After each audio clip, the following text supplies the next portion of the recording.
Assalamualaikum warahmatullahi wabarakatuh. Pada kesempatan kali ini, saya ingin mempresentasikan mengenai ide startup saya, yaitu Nusantara Produce. Sebelum itu, perkenalkan saya yaitu Muhammad Rifai Isojil Puadi dengan NIM 082011333066. Saya berasal dari Universitas Airlangga, jurusan Fisika. Kemudian ini ada gambaran besar mengenai ide startup saya yaitu Nusantara Produce. Aplikasi Nusantara Produce merupakan platform yang dirancang untuk memudahkan akses konsumen kepada produk pertanian lokal yang berkualitas tinggi di seluruh wilayah Nusantara Indonesia. Aplikasi ini memungkinkan konsumen untuk mencari, membeli, dan juga menikmati berbagai produk makanan segar seperti sayuran, buah-buahan, daging, dan hasil pertanian lainnya yang dihasilkan oleh petani lokal. Aplikasi ini juga memberdayakan petani dan produsen lokal dengan memberikan mereka akses ke platform digital untuk memasarkan produk mereka. Ini bertujuan untuk mendukung pertanian berkelanjutan dan memberikan penghasilan yang lebih baik kepada komunitas petani.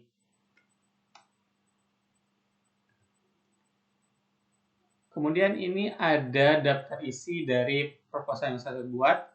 Pertama ada latar belakang, kemudian ada calon customer, konsep penetrasi pasar, logo dan tagline, anggaran dana, struktur organisasi, break-even point, target dividen, dan juga ciri khas dari aplikasi yang saya buat ini.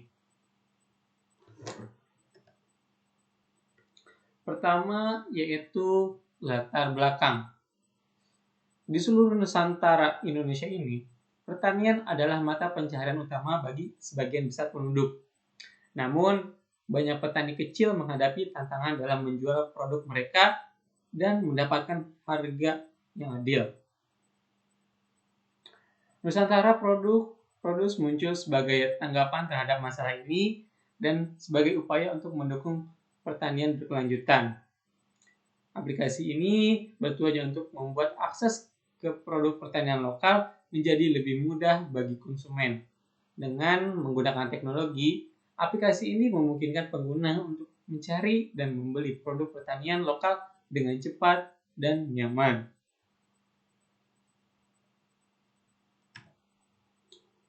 Kemudian ada calon customer dari Nusantara Produce, diantaranya yaitu petani lokal. Kemudian ada industri makanan dan minuman. Kemudian ada startup cemilan. Kemudian ada bisnis makanan.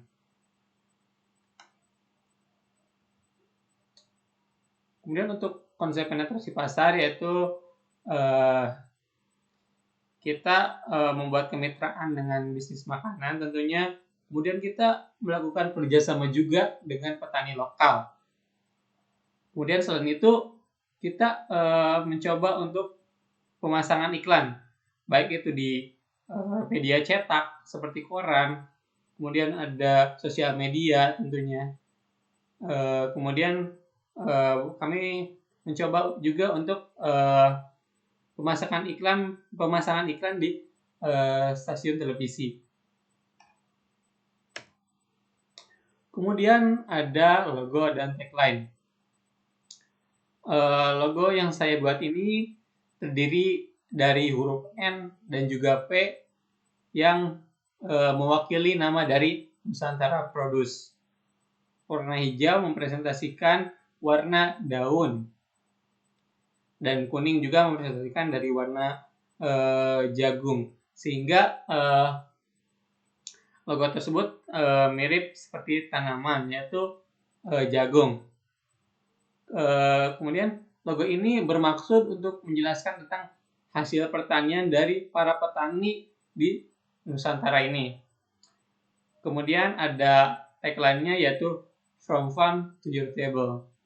Jadi dari hasil tani tersebut kita ingin dari hasil tani tersebut menuju ke konsumen.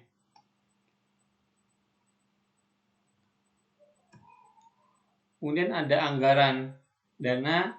Di sini ada anggaran dana yang cukup simpel. Pertama ada pengembangan perangkat lunak, pemasaran dan promosi, pengembangan produk, infrastruktur IT dan hosting, gaji karyawan, kemudian ada pengeluaran operasional lainnya, kemudian ada cadangan darurat.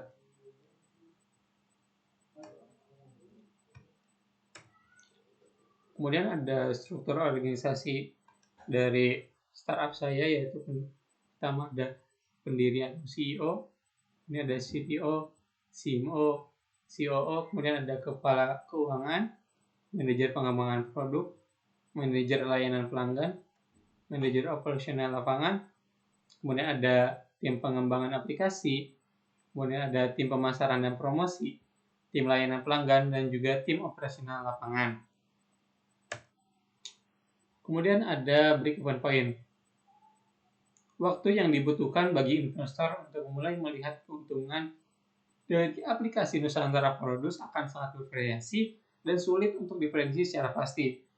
Perkiraan waktu yang diperlukan untuk mencapai titik impas atau break-even point dan mulai menghasilkan keuntungan tergantung pada sejumlah faktor yang telah disebutkan sebelumnya, termasuk tingkat pertumbuhan pengguna, pendapatan per pengguna, dan biaya operasional. Mungkin memerlukan lebih dari 3 tahun untuk mencapai keuntungan yang signifikan bagi investor. Kemudian ada target dividen. Target dividen ini sebesar 20% dari laba bersih. Aplikasi Nusantara Produce ini akan membayar dividen kepada pemegang saham sebesar 20% dari laba bersih yang dihasilkan setiap tahun. Sisanya akan diinvestasikan kembali dalam bisnis. Kedua, ada dividen tahunan tetap. Aplikasi ini akan membayar dividen tetap sebesar jumlah tertentu, misalnya 100 juta rupiah kepada pemegang saham setiap tahunnya. Jumlah ini bisa disesuaikan sesuai dengan perkembangan bisnis. Kemudian ada ciri khas dari aplikasi Nusantara Produce yang membedakan dari aplikasi lainnya, itu mencakup pertama fokus pada makanan lokal.